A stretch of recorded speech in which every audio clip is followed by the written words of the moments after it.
소니가 오랫동안 이어온 사업 전략을 대폭 수정해 스마트폰과 카메라, TV를 포함한 3개 부문을 통합할 계획이라고 발표했습니다. 그런데 대폭 수정된 소니의 새로운 전략에 대해 지난 몇 년간 이어진 스마트폰 부문의 적자를 공개하지 않기 위한 속임수라는 지적이 잇따르고 있습니다. 지난 10년 동안 소니의 전략은 냉철한 책임감과 어려움에 처한 사업들을 닫으려는 의지에 바탕을 두고 있었는데요. 실제로 요시다 게니치로 CEO 또한 최고 재무책임자 시대의 집행인으로서의 실적이 고평가되어 지금의 지위로 격상됐습니다. 하지만 최근 투자자들 사이에서 소니의 움직임에 의문을 제기하는 사례가 늘면서 소니는 점차 사업 전략을 수정하기에 이르렀습니다.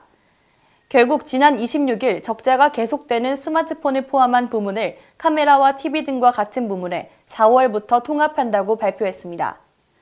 그런데 이러한 소니의 전략 이면에 애플이나 삼성전자와의 경쟁에서 고통이 커가는 가운데 스마트폰 사업에서 입은 손실을 외부에 알리지 않기 위한 술책이라는 평가가 이어지고 있습니다.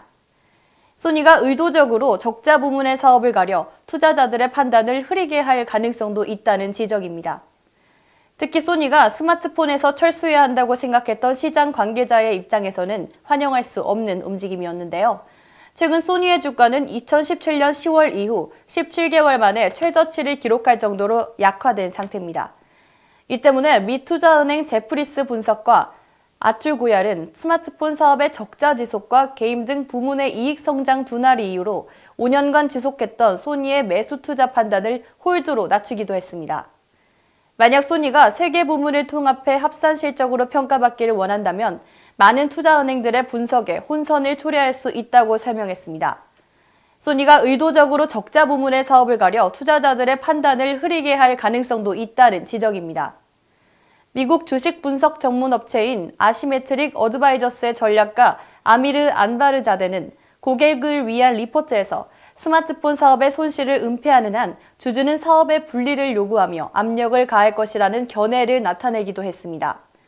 한편 소니의 이이다 다케시 대변인은 이날 3개 부문 통합의 이유에 대해 자산이나 인재의 활용으로 새로운 가치를 창출하는 것이 목적이라고 말했습니다.